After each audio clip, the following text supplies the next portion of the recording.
Alors, bienvenue dans cette vidéo. Nous allons procéder à la correction du sujet de brevet 2019 de Pondichéry, la partie sciences physiques. Le thème central, c'est le savon de Marseille.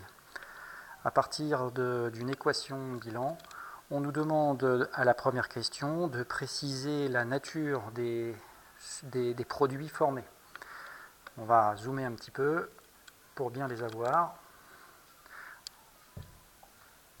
Alors, en ce qui concerne la première de ces substances, on a affaire à C18H33O2-. La présence de la charge négative nous indique que nous avons affaire à un ion. En ce qui concerne la deuxième substance, C3H8O3, nous avons un ensemble d'atomes qui forment ce que l'on appelle une molécule. La molécule est électriquement neutre, il n'apparaît aucune charge, qu'elle soit positive ou négative, donc nous avons une molécule d'un côté, en orange, et un ion pour la première substance.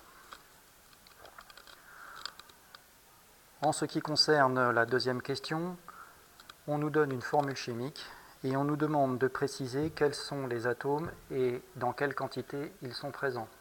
Alors, en ce qui concerne cette molécule, C57H104O6. Nous avons donc 57 atomes de carbone associés à 104 atomes d'hydrogène et 6 atomes d'oxygène. Ce qui est sous-entendu ici, c'est qu'il faut être capable de citer et de nommer les atomes à partir de leur symbole. Le document suivant nous présente une étiquette, l'étiquette de sécurité de l'hydroxyde de sodium qui est utilisée au niveau de la réalisation de la réaction chimique et on nous demande de préciser la zone de pH. Alors, les informations qui nous sont données, c'est que l'hydroxyde de sodium est très basique. Autrement dit, si elle est très basique, c'est que son pH est compris entre 7 et 14. Lorsque l'on voit les trois propositions à l'écran, il y en a une qui correspond, c'est pH supérieur à 7. En ce qui concerne l'ion qui est responsable de l'aspect du caractère basique de la solution d'hydroxyde de sodium, c'est l'ion OH-, l'ion hydroxyde. C'est lui qui va donner le caractère basique à la solution.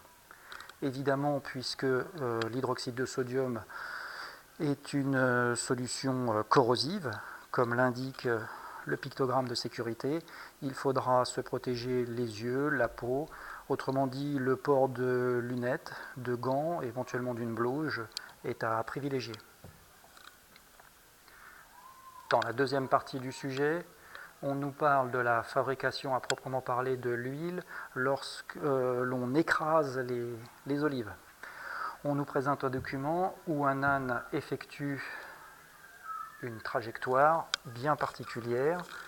On a l'âne qui va circuler autour d'un axe et former en fait un cercle. Du coup, on va parler d'un mouvement circulaire.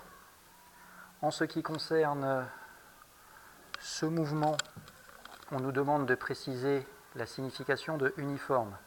Alors, uniforme, ça veut dire que l'âne se déplace à vitesse constante. À intervalles de temps réguliers, il parcourt des distances égales. En ce qui concerne la partie suivante, on nous demande de faire un schéma à partir de deux informations. Ces deux informations vont nous permettre d'établir un schéma correct. On nous dit que l'huile et l'eau récupérée sont non miscibles. Autrement dit, l'huile et l'eau ne se mélangent pas. La deuxième information pertinente, c'est la masse volumique de l'huile est plus petite que celle de l'eau. Autrement dit, l'eau est plus dense, l'huile est moins dense, ce qui signifie que l'huile est située au-dessus de l'eau. Donc, pour représenter un schéma, je propose par exemple de représenter un tube à essai.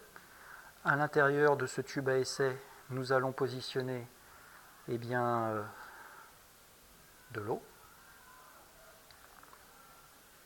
Nous allons positionner l'huile placée au-dessus. Un schéma, c'est préciser quels sont les éléments présents. On va préciser ici tube à essai. la pointe de la flèche désignant l'objet.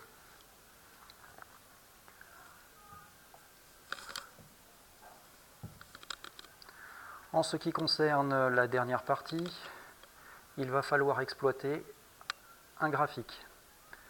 Alors, en ce qui concerne ce graphique, il va falloir, en l'utilisant, montrer que l'utilisation d'un moteur s'avère être une solution plus performante qu'un âne.